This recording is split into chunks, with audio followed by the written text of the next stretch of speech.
Welcome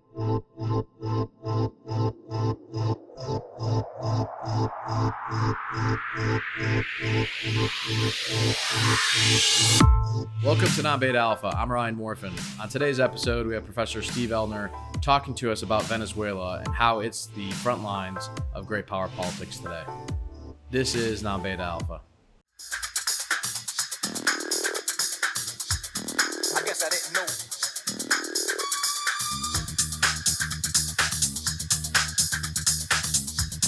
I guess I didn't know. Professor Elner, welcome to the show and thank you for joining us. Thank you for the invitation. Well, today we're really excited to talk to you about what's actually going on the ground in Venezuela. It's an economy that has had a lot of political risk, a little uncertainty, economic risk, but it's a rich country in terms of natural resources. But I think from a stability standpoint, a solvency standpoint, it may be an interesting case study for our viewers to look at, as it could relate to the U.S. economy as we start to go towards QE infinity, and there could or could not be some real political risk around the corner with the upcoming general election. And so we appreciate you kind of giving us some insights today about what's happening in Venezuela and how Venezuela arrived at its current situation. But maybe I'll kick off the first question. How are things going in Venezuela with the coronavirus and in the local economy? Well, at first, things were going quite well. As a matter of fact, in March, the President Maduro imposed pretty strict measures, which seemed to be successful for the first couple months, March, April, May. But since early June, about the second week of June, there's been a surge.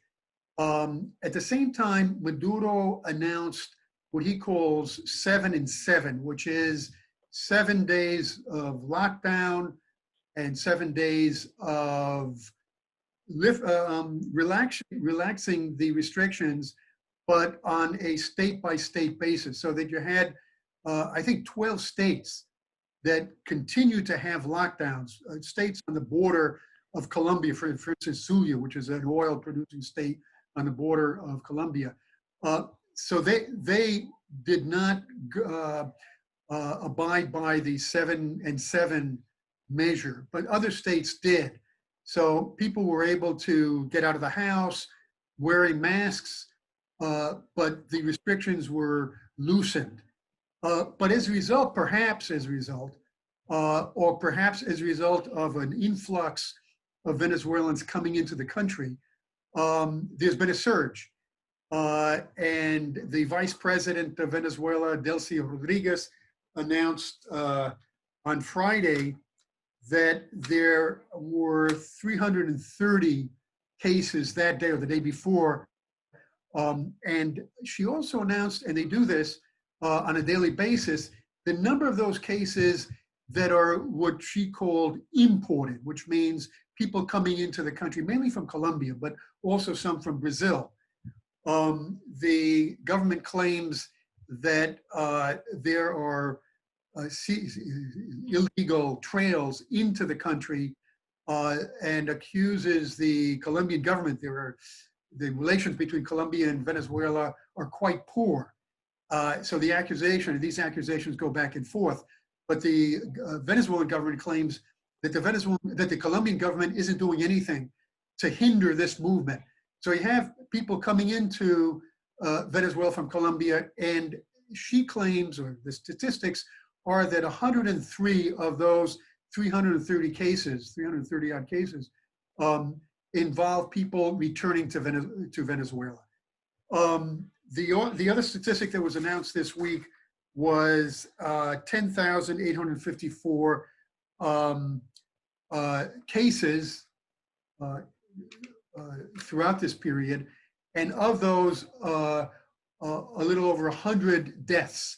Now that's low by Latin American standards, certainly if you compare it to Brazil, but also Chile and Ecuador that has been very heavily affected, Peru also, that doesn't seem that high. But what's disturbing is the surge, the fact that the levels were quite low up until a little over a month ago. So that doesn't bode well for what may be coming for Venezuela in the coming weeks and months. Um, but those are the official statistics. Of course, we don't really know the real statistics, but those statistics do reflect a deterioration over the last month.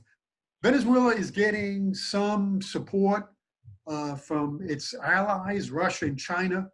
Um, Also, the European Union has contributed to medical equipment vis-a-vis the United Nations. The position of the government is that um, you know supplies can come in through the United Nations, but the other factor in the United States is working through the parallel government of Juan Guaido, who the United States recognizes as the only government of Venezuela. So they're trying to get supplies in through Guaido.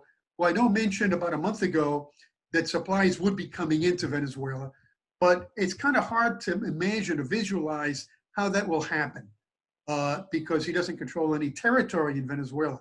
But that's the situation, as of now. Some of the supplies are coming in vis-a-vis the United Nations, and others are coming in directly to the Venezuelan government from Russia and China. Well, and the poor folks in Venezuela. I mean, there was already issues on the economy and food supplies. Was that real, or is that an accurate statement? Because that's what we see here in the news in the West. No, I think that depiction is pretty much accurate. The economic situation in Venezuela has deteriorated. It's deteriorated over the last, since President Maduro came in. Chavez died in 2013, and Maduro came in that year, and shortly after Chavez's death, there were elections. So Maduro has been in power since 2013, but that coincides with the contraction of the commodity market, commodity prices, primary commodities being commodities that aren't processed in these third world countries that get processed elsewhere, and oil is one of them. And the price of oil has plunged since 2013, so that has a big effect. The opposition says that the mismanaging of the Venezuelan economy also is a factor. They claim it's the factor, but you really have to consider three factors. The mistakes of the government that, in my opinion, are undeniable. The price of oil on the international level, Venezuelan oil was going for about $110, and then nosedived to about $36. So that's going to affect any country that is so heavily dependent on oil as Venezuela is. And the third factor is the sanctions of the Trump administration, actually going back to the Obama government, but especially under Trump. So those are three factors that explain the deterioration of the Venezuelan economy. Health has taken a big hit. Food is naturally affected. And so the situation in Venezuela was pretty grim prior to the coronavirus pandemic, but certainly the deterioration has been pretty sharp in these last couple of months. And how is the health system holding up there? I don't know the strength of it, or I have heard stories that Cuba has sent doctors over, and there's a lot of medical assistance between Cuba and Venezuela. How is the state of the healthcare system there? Yeah, well, the Cuba has sent over doctors. Cuba sent over doctors from the very beginning, and there were an estimated 30,000 doctors in this program. It's called in Spanish Barrio Dentro, which meant that the Cuban doctors were in the barrios. They were in the poor areas where Venezuelan doctors don't set up shops. So the Cubans set up shop in the poor areas. And so you had that from the very beginning. You've had that for some time.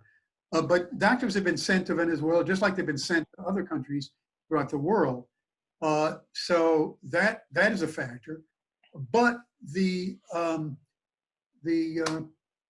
public health system in Venezuela is not in good shape. And I would say that the primary care under this government, so going back to Chavez, was in better shape or is in better shape than the hospitals. Now with the coronavirus, these cases are serious. People go to the hospitals, and the hospitals were not in good shape to begin with. So that's the situation as it stands now. And universities and schools, are children going back to school in the fall in Venezuela, or? It hasn't been announced, but I would say that it's doubtful. Given the fact that the government took stringent measures from the very beginning, and now that there is a surge, and the government is emphasizing the states that are not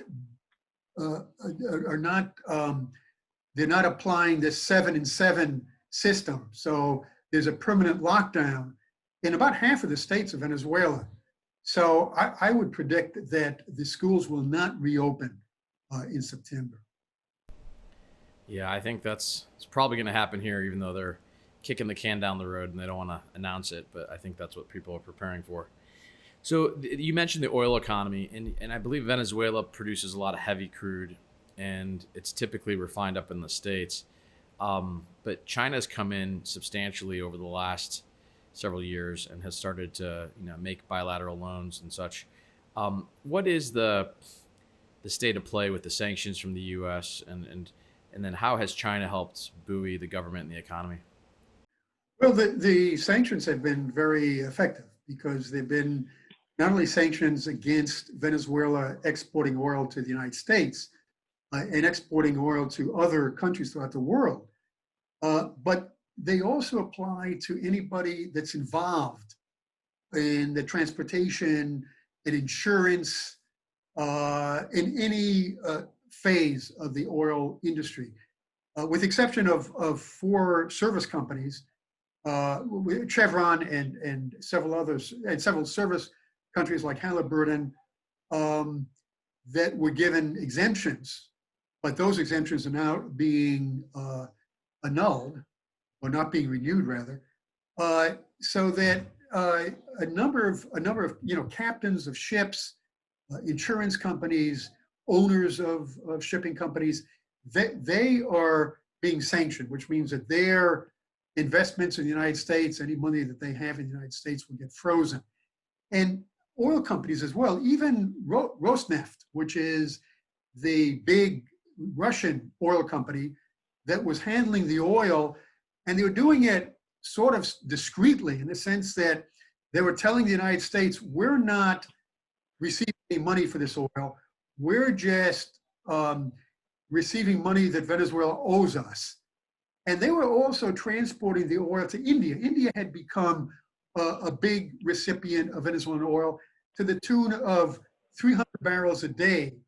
And that declined to 200 or less than 200 barrels a day.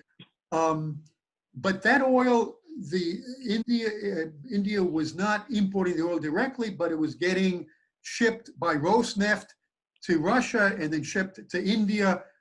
So all those mechanisms were established, but then Rosneft was sanctioned, and its assets in the United States were frozen.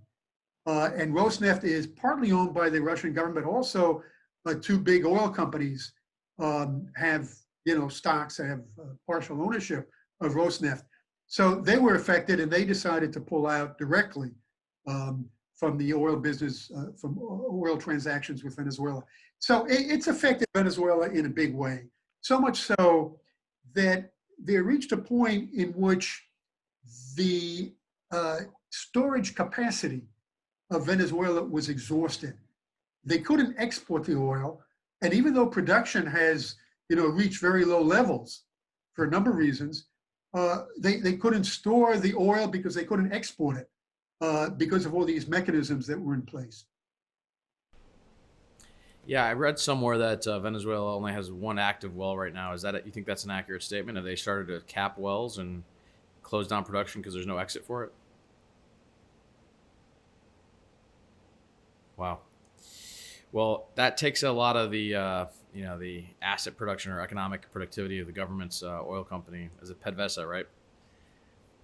Yeah. And so if we strip out the oil economy, and there's there's a whole bunch of macro trends like fracking, a lot of extra supply globally, supply wars, Russia and China putting prices down.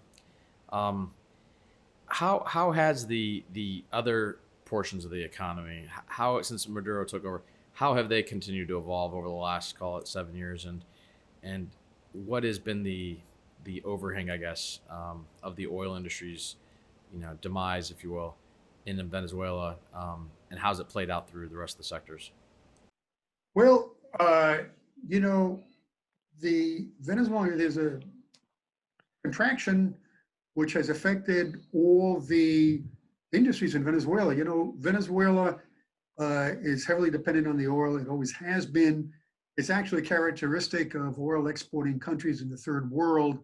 There are a lot of studies that demonstrate that the dependence on oil is greater than dependence of other third world countries on their main export commodities. So that in the case of the other OPEC countries, the situation is similar.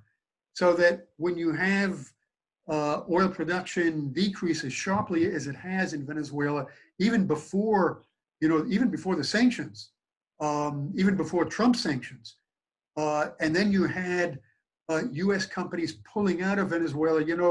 These sanctions, as I mentioned before, date back to Obama. In 2015, Obama declared Venezuela a threat. It was actually called a extraordinary threat to U.S. national security. And so that affected investments in Venezuela, especially U.S. investments. Ford pulled out, Kimberly-Clark pulled out, and then later on, other companies like General Motors, Kellogg's, pulled out of Venezuela completely. But that kind of sent signals to the private sector of the United States that Venezuela was off limits. So the contraction of the Venezuelan economy has a lot to do with world trends in terms of the price of oil, in terms of U.S. policy towards Venezuela, and also policies that Maduro set in place with regard to caps on on profits, price controls. But I would say the biggest problematic area is the exchange control system, in which you had, from going back to 2003, a dual system in which you have an official exchange rate, which is set by the government, in which the government will sell dollars to companies, to people who justify the need for those dollars, say they're traveling abroad or they need money to pay off a debt or what have you.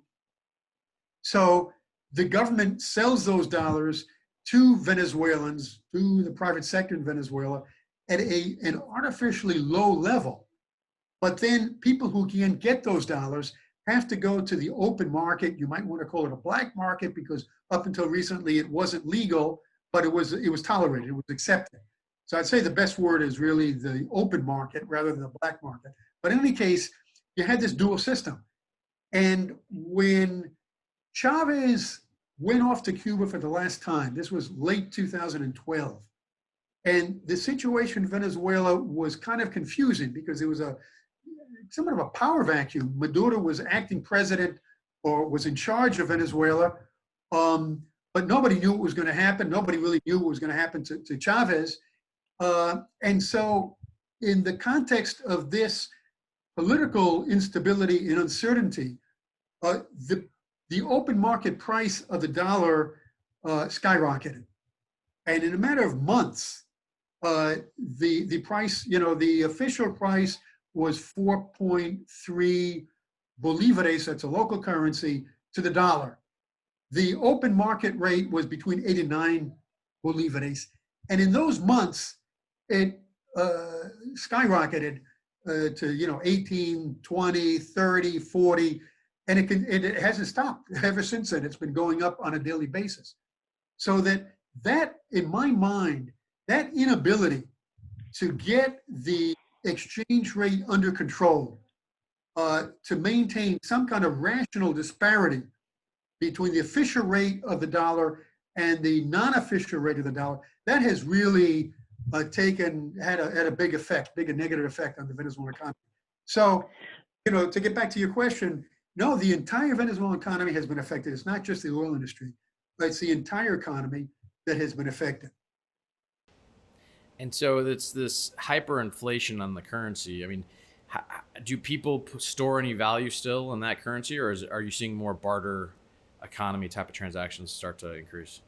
There has been a partial dollarization of the economy, which now the government accepts. It wasn't, that was illegal in the sense that let's say a condo, charges a monthly fee to property holders, um, and they couldn't charge that in dollars officially. They couldn't announce that. Now they can. Um, so you have a partial dollarization of the economy, but what it means in effect, and this has been the case of countries that have been affected by hyperinflation, Peru, Argentina, Brazil in the late 80s. It means that people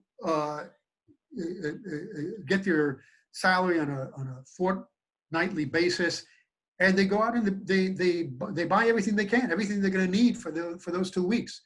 Nobody can hold on to money because within 2 weeks the depreciation is such that it's not worth nearly as much. So they have to kind of estimate what they need in terms of food and other basic commodities, and make those purchases practically the day that they get paid. Interesting. So the day you get the dollars, that's your spot rate, and you gotta spend it all to see what supplies you might need before next spot rate hits in local currency. Yeah, yeah, that's fascinating. Well, it's interesting because as we keep printing money in the U.S. and other developed economies, yeah, at some point, I think a similar question is going to be brought up, which is solvency of the economy. And so there has been talk about like the gold reserves leaving Venezuela. Is that talked about at all in the local press there? Well, it's definitely a topic. Because even though oil production has nosedived, gold is um, an area that the Venezuelan government intends on exploiting, and it is, and that explains why there are so many. There are dollars circulating in Venezuela. That's coming from remittances, but also from the export of gold. The United States, as soon as Venezuela announced its intentions of exploiting the gold, this was around 2000 and I'd say 2018, the Trump administration issued an order that nobody in the United States, U.S. citizens, and other people living in the United States could not handle that gold. And so that has been also an impediment. But the gold is being exploited. Venezuela, I think, has the second largest reserves of gold in the world. And so that has great potential for the government, and it's taking full advantage of that. And so the 40 or 50 billion that the Chinese have lent over the last few years, are they collateralizing these loans backed by gold mines and access to that, or is it to the oil industry, or is it both? Right. My understanding is it's more like $60 billion. Wow. And the policy of the Chinese government, not at the outset, but after 2008, when the situation didn't look that promising for third world countries, in the case of Venezuela, the collateral was oil. So the Chinese, it was touted as a win-win situation that Venezuela was getting this currency from China, and China was gaining a certain amount of stability because the price was set. China was guaranteed the oil, and so China could, make predictions in terms of its own economy and everything else based on the price that was set for the future market of oil.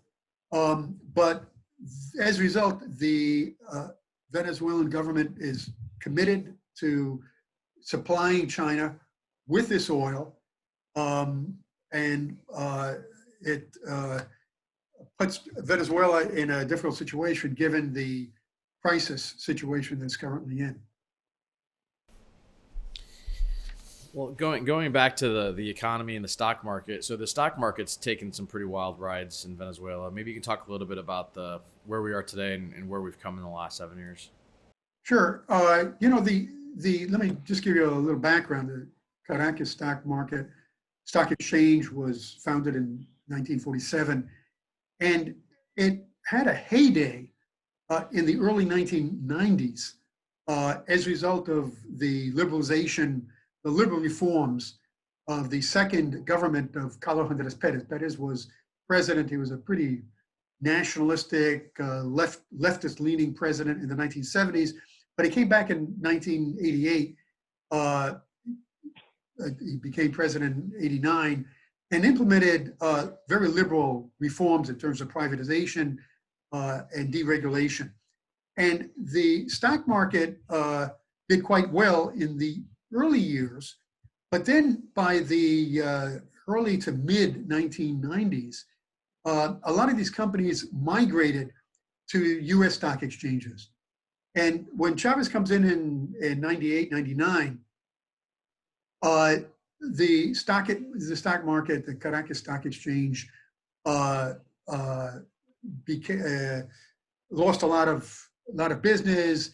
The only bright spot for the stock exchange was the selling of government bonds. But now with the inflation and then the hyperinflation, that was a bad business.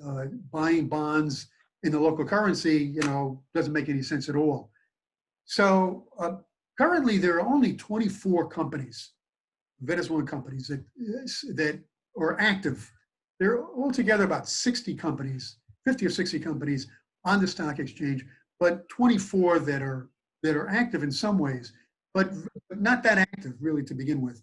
But one promising development occurred earlier this year when the owner of a rum company, Santa Teresa, very popular rum in Venezuela, good quality also, Alberto Volmer, who belongs to an old-standing family dating back to probably the 19th century, if not the early 20th century.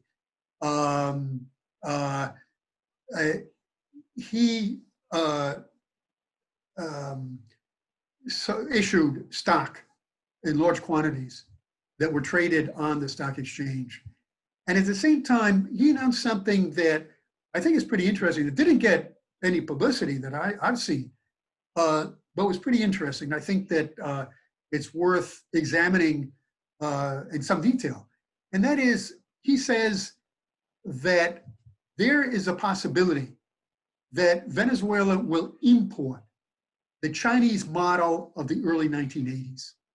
Now, that means that, China, which had been under Mao Zedong, a very closed society and a very closed economy, Mao Zedong, dies in the mid 70s, and then Deng comes in the early 80s, and there's an opening up of that closed economy.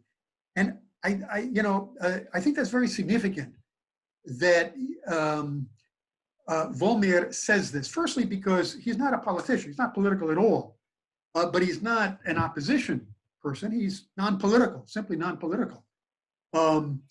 And there is a big block of business people in Venezuela who are in that category. They're not supporting the government, but they're opposed to opposition business people who are political in the sense that they're directly involved in politics and form part of the opposition bloc. There's also a block of business people who don't support that policy. So that Volmer has been in that category from way back. And he's saying that there is a possibility that Venezuela will go down this route, a more friendly policy towards the private sector, without, the scenario that, the people in Washington want to predict of a change, a regime change, or a complete change, or complete overhaul of economic policy and the economic model. Basically, the way I interpret this is that policies could change and the government could become more business friendly without, changing the basic, orientation of the government. There was an article in El País, a Spanish newspaper that I read recently, that made reference to Volmir's statement and talked about, this would mean the liberation of prices, that you wouldn't have the price controls that you have now, and a number of other policies that would be beneficial to the private sector. So the question is going to be, I can understand the looking at China's hypergrowth, the seduction of that model and saying those are the seeds. But, China also had, the rest of the world access to, different markets. And so I guess without a political solution, how does, the Volmir model get ignited, if you will? You're going to have to find, I think, a political solution to the trading partners in the region in the Western Hemisphere. So as a result of a number of factors at the international level and within Venezuelan politics, the situation has changed somewhat. And as a result, you have a situation quite different from a year ago at this time, in which, early 2019, Juan Guaido declared himself president of Venezuela with U.S. backing, with the backing of most Western European countries, with the backing of a lot of Latin American countries. And it looked like Maduro's political days were numbered. But in the last year, things haven't worked out according to plan. Guaido wasn't able to unseat Chavez the day that he declared himself president on January 23rd, 2019, an attempted coup on April 30th, and then the fiasco of the invasion from Colombia a month or so ago. So that as a result, public opinion in Venezuela has changed quite a lot. And, polling, even perhaps the most prestigious pollster, Luis Vicente Leon of Data Analysis. Leon is, pro-opposition, he's anti-government, but he's quite objective. And his polls indicate that the majority of Venezuelans, even those opposed to the government, firmly opposed to the government, they don't want to hear any talk about regime change. They're interested in practical, pragmatic solutions to their problems, immediate solutions to their problems. And so I think that in that context, you can understand the emergence of a new political bloc, which really isn't completely new, but it's much more solidified than it was in the past. And that's a bloc of opposition people, opposition Congress people, and several important leaders, prestigious leaders who go back to the late 1980s, who go back, some time, and were members of established political parties, who are supporting negotiations with the government, elections, not presidential elections, but elections for the National Assembly in December. One of those people is Claudio Fermin. Claudio Fermin is no leftist in his economic policies. In fact, he was very much associated with Carlos Andrés Perez in his second government, his pretty conservative government. He was Perez's protege. And so he's conservative on economic policy, but he's leading this effort to participate in these elections. The other factor to consider is the political context in the United States. Um, Certainly, there is somewhat of a consensus uh, between the leadership of the Democratic Party and specifically Biden and Trump in terms of uh, being very critical of Maduro and not considering Maduro a legitimate leader, a legitimate president. But on the other hand, Trump has gone a lot further. I mean, Trump has called Maduro a narco, um, a terrorist, and it may be that if Biden does win the elections, um, that given the dynamics and depending on who his Secretary of State is, and nobody knows at this point, I think that I would venture to guess that the feeling among these business people like Volmer and the moderates in the Maduro camp and the moderates in the opposition camp that I referred to is that there may be a change of policy, not a policy that would necessarily pull the rug out from under Guaido, but would be more in line with countries like Spain, which recognizes Guaido, but also recognizes Maduro. And, Venezuela has diplomatic relations with Spain. That is Maduro, the Maduro people. There's an ambassador in Spain. So I think that the thinking is that the sanctions would be perhaps softened, if not removed completely, and that there would be the possibility that between 2021 and 2023, you could see a change of policy. The Maduro government realizes that the economic situation is so dire that, I mean, they're really desperate for private capital. So that on both fronts, you'll have a modification of positions and maybe a new political and economic scene in Venezuela. Yeah, no, it's going to be interesting time to see how this kind of plays itself out. And I think once it does, just given the abundance of natural resources and the wealth that's in the ground, Venezuela should really be, if it can get the political economy right, a very strong economy. But I think it's figuring out that political solution. And it seems like Juan Guaido has kind of lost momentum. I mean, there's no, I'm not on the ground there, but it just doesn't seem like there's the overwhelming support to have change, and so I guess it's going to take another election to try to find a new stable state.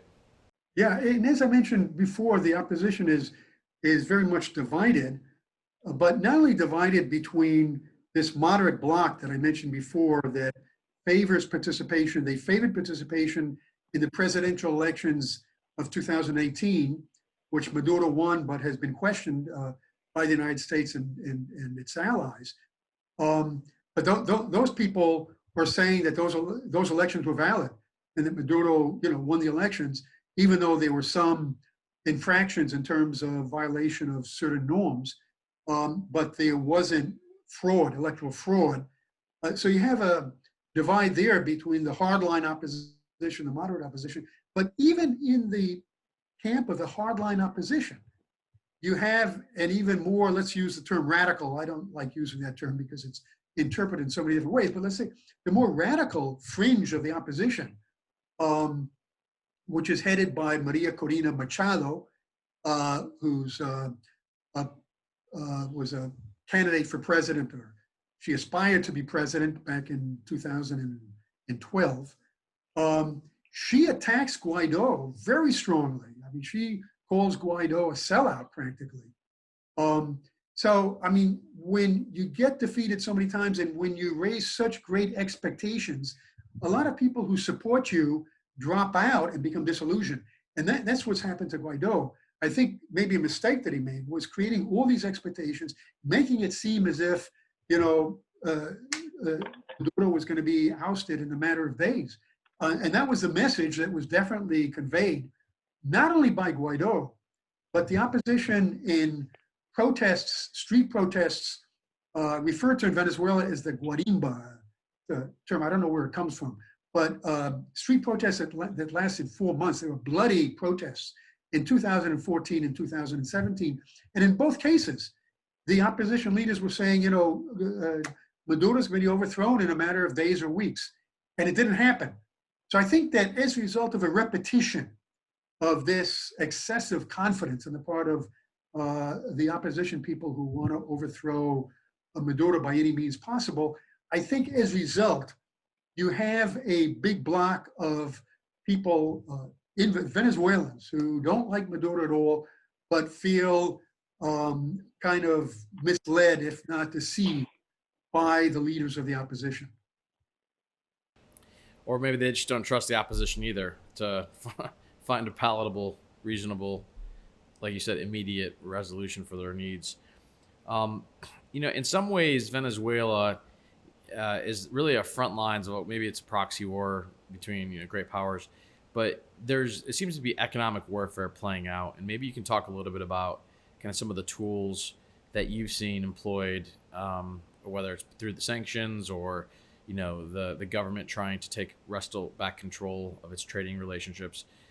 What other kind of mechanical or policy implementations have been made that have kind of really effectuated the economic warfare going on? So I think Washington perceives that the Chinese motivations are different, that they're more of an economic player than a political player.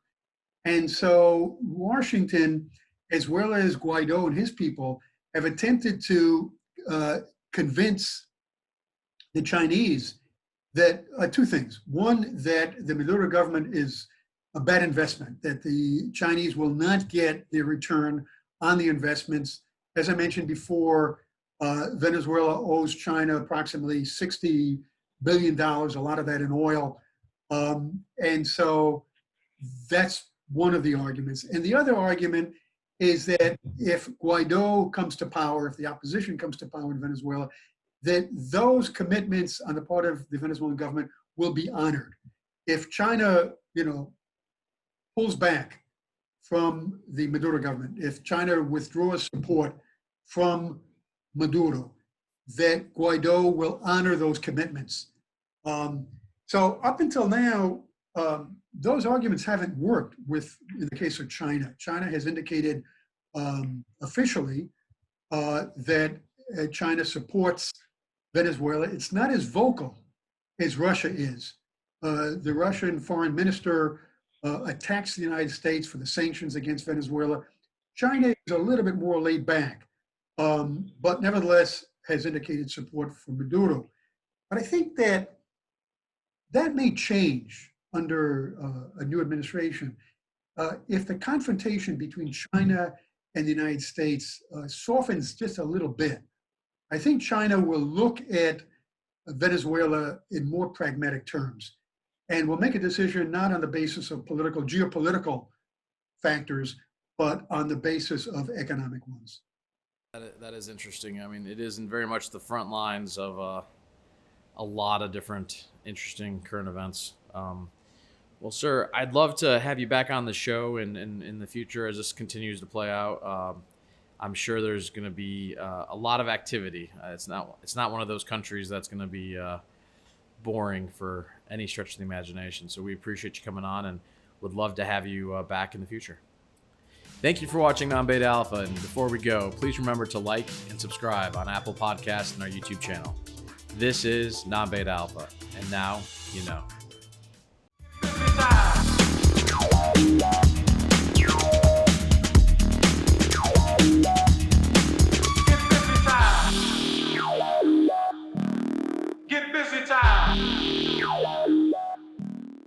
All Prime price references and market forecasts correspond to the date of this recording. This podcast should not be copied, distributed, published, or reproduced in whole or in part. The information contained in this podcast does not constitute research or recommendation from Non-Beta Alpha Inc., Wentworth Management Services LLC, or any of their affiliates to the listener. Neither Non-Beta Alpha Inc., Wentworth Management Services LLC, nor any of their affiliates make any representation or warranty as to the accuracy or completeness of the statements or any information contained in this podcast, and any liability therefore including in respect of direct, indirect, or consequential loss or damage is expressly disclaimed. The views expressed in this podcast are not necessarily those of Non-Beta Alpha Inc. or Wentworth Management Services LLC, and Non-Beta Alpha Inc. and Wentworth Management Services LLC are not providing any financial, economic, legal, accounting, or tax advice or recommendations in this podcast. In addition, the receipt of this podcast by any listener is not to be taken as constituting the giving of investment advice by Non-Beta Alpha Inc. or Wentworth Management Services LLC to that listener, nor to constitute such person a client of any affiliate of Non-Beta Alpha Inc. or Wentworth Management Services LLC. This does not constitute an offer to buy or sell any security. Investments in security may not be suitable for all investors. An investment of any security may involve risk and the potential loss of your initial investment. Investors should review all risk factors before investing. Investors should perform their own due diligence before considering any investment. Past performance is not indicative of future results. Investment products, insurance, and annuity products are not FDIC insured, not bank guaranteed, not insured by a federal government agency, may lose value.